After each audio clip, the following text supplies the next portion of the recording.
সবাই কেমন আছেন? আমি পাপড়ি কুকিং কিচেন অ্যান্ড ব্লগ থেকে চলে আসলাম আপনাদের মাঝে প্রতিদিনের মতো। আমি আজকেও একটা রেসিপি নিয়ে চলে আসছি। এখানে নিয়েছি বাগানের ডাটা কেটে, নিয়েছি আমার বাগানের বেগুন কেটে, আর নিয়েছি এখানে শুটকি। এটা হইল বড় যে ছুরি শুটকি আছে সেটা। আর নিয়েছি একটা আলু কেটে। আর এখানে নিয়েছি বাগানের কিছু মিষ্টি কুমড়া, কচি কচি শাক, সেটা কেটে নিয়েছি। আজকে হবে এটা দিয়েই রান্না। আর এখানে পেঁয়াজ, রসুন, কাঁচামরিচ, ধনেপাতা সব কিছু কেটে নিয়েছি। তবে বন্ধুরা, কিভাবে আমি এই শুটকি দিয়ে এই বিভিন্ন ধরনের সবজিটা রান্না করি, আমার সঙ্গে থাকুন। আশা করছি আপনাদের কাছে ভীষণ ভীষণ ভালো লাগবে এই রেসিপিটা। আর বন্ধুরা, অনেকে গরমে ভাত খেতে চায় না, এরকম বিভিন্ন ধরনের সবজি দিয়ে শুটকি রান্না করে দেখতে পারেন। ভাতটা কিন্তু অনায়াসে নিমিষে শেষ হয়ে যাবে।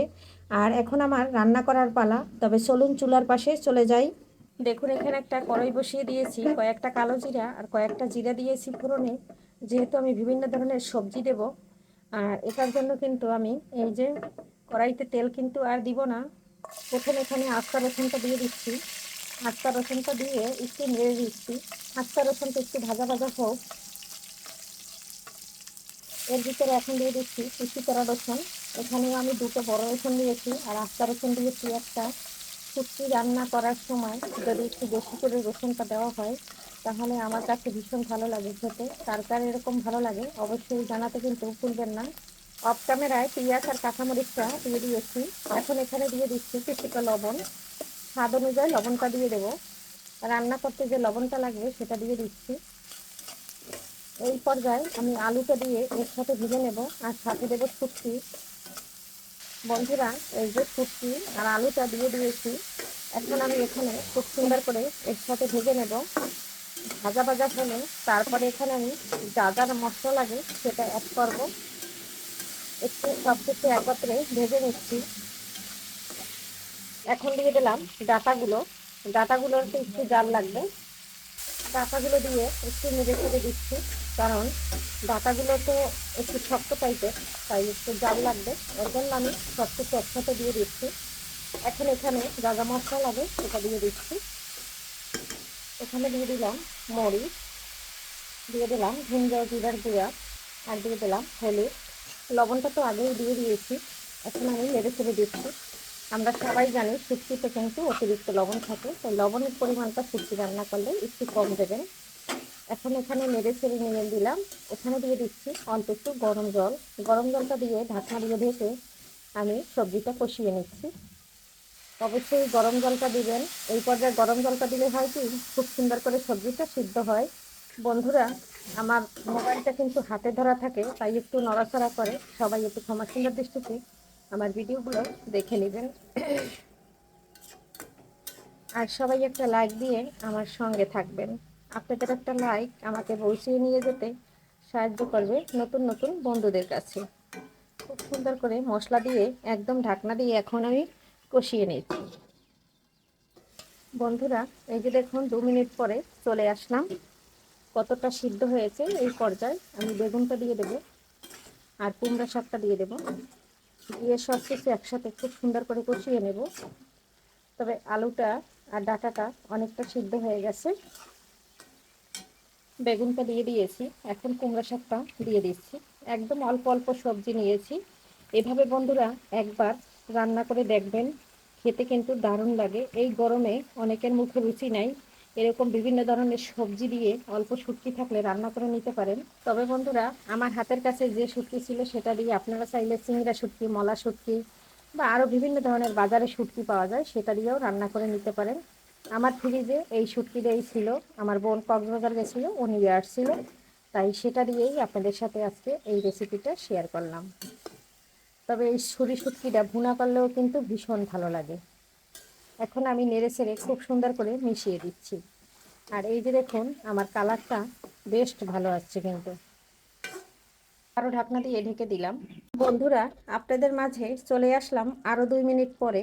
এখন আপনাদের দেখাবো সবজিটা আমার কেমন সিদ্ধ হয়েছে। আর এই যে দেখুন, এখানে এখন একটু নেড়ে চেড়ে দিচ্ছি। যেহেতু আমার হাতে ধরা মোবাইল, ক্যামেরাটা কিন্তু লড়ছে।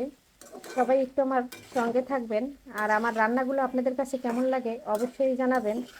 আর এই ধরনের রেসিপি যদি এই গরমের দিনে অনেকের মুখেই রুচি নাই, যেমন আমার মুখেই একটু রুচি নাই, তাই আমি ভাবলাম বাগানের কয়েকটা সবজি তুলে ঘরে ফ্রিজে শুটকি আছে সেটা দিয়ে একটু ভুনা ভুনা করে নেই, তাহলে দেখি দুটো ভাত খেতে পারি কিনা। এর জন্যই কিন্তু করা। তবে আমি একটু খাওয়ার পরে লাস্টের ভয়েসটা আপনাদের মাঝে দিব, তারপরে আপনারা বুঝতে পারবেন যে কেমন হয়েছে। আর এখন তো চুলার উপর এই পর্যায়ে তো খাওয়া যাচ্ছে না। আর আপনারা তো সবাই জানেন আমি রান্নার সময় ভয়েসটা দিয়ে দিই, যখন আমি ফাইনাল একটা ভয়েস দেই প্রথম একটু পর্বে, সেটা কিন্তু আমি খাওয়ার পরেই ভয়েসটা দেই। হয় আমি খাই, নাই ছেলে, আর নাই ছেলের বাবা।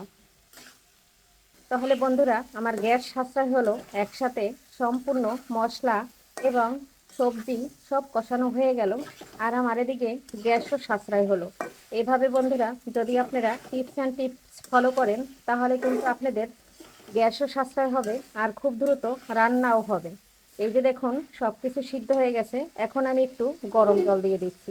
গরম জলটা আমি একটা কড়াইতে করে নিয়েছি, সেখানে একটু হলুদ আছে, গরম জলটা দিয়ে দিচ্ছি।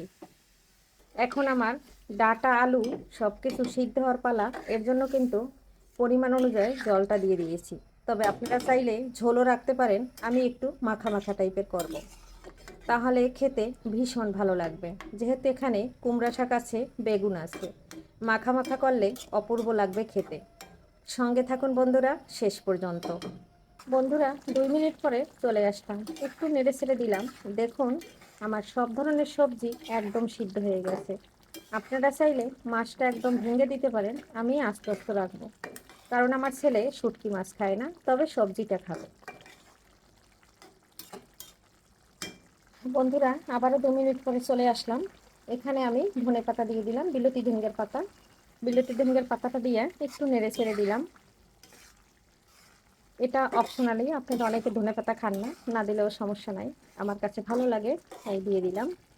এখন এখানে দিয়ে দেব একটু জিরার গুঁড়া। এখানে একটু জিরার গুঁড়া দিয়ে দিচ্ছি, একদম সামান্য বন্ধুরা। অনেকে আছে শুটকি মাছের একটু গন্ধ আসে, যেমন এই শুটকিটা দিয়ে একটু মানে গন্ধ আসে, যেমন অন্য কোয়ালিটি, মানে ঘি ঘি বা দুধের মতন, এই গন্ধটার কারণে কিন্তু অনেকে খেতে চায় না। তাই কিন্তু আমি একটু জিরার গুঁড়ো দিয়ে দিলাম, তাহলে আর ওই ফ্লেভারটা আসবে না, আর বুঝতেও পারবে না যেটা কি শুটকি রান্না করলাম। মাখো মাখো লুকটা বন্ধুরা হয়ে গেছে। আজকের মতো এখানে বিদায় নিচ্ছি। সবাই ভালো থাকুন, সুস্থ থাকুন, আবারও দেখা হবে নতুন কোনো রেসিপিতে। সবাইকে বাই বাই, টাটা। প্রিয় বন্ধুরা এই যে দেখুন 2 মিনিট পরে চলে আসলাম, রান্নাটা ফাইনালি হয়ে গেল। আর দেখতে যেরকম লোভনীয়, খেতে কিন্তু অপূর্ব। এখানে কিন্তু একদম মাখো মাখো করে রান্না করে নিয়েছি, এখন আমি নামিয়ে নিচ্ছি। আশা করছি আপনাদের কাছে এই রেসিপিটা ভীষণ ভালো লাগবে। আমার ইউটিউব পরিবার কেমন আছেন আপনারা? আশা করছি সবাই অনেক অনেক ভালো আছেন। আপনারা একটা লাইক দিয়ে পুরোটা জুড়ে থাকবেন। আপনাদের একটা লাইক আমাকে পৌঁছে নিয়ে যেতে পারে নতুন নতুন বন্ধুদের কাছে, তাই সবাই একটা লাইক দিয়ে আমার সঙ্গে থাকবেন। আর যদি ভালো লাগে আমাকে বন্ধু করে সঙ্গে যাবেন, সঙ্গে থাকবেন। এবং সবাই একে অপরের পাশে থাকতে হবে, না এই প্ল্যাটফর্ম থেকে কোনোভাবে আগানো যাবে না। তাই সবাই আমাদের পাশে থাকেন এবং একে অপরের আমরা সবাই পাশে আছি। আপনি আমার পাশে থাকবেন, আমি আপনার পাশে থাকব, এটাই কিন্তু ইউটিউবের ভালোবাসা। ফাইনালি এই যে নামিয়ে নিলাম, দেখুন কত সুন্দর হয়েছে, একদম মাখো মাখো রেসিপি। বন্ধুরা সম্পূর্ণ নামিয়ে নিয়েছি, এই যে দেখুন ফাইনাল লুকটা, একদম মাখো মাখো রান্না। বন্ধুরা আজকের মতো বিদায় নিচ্ছি, সবাই ভালো থাকবেন, সুস্থ থাকবেন, আবারও দেখা হবে আগামী কোন রেসিপিতে। এ পর্যন্ত সবাই সুস্থ থাকবেন, বাই।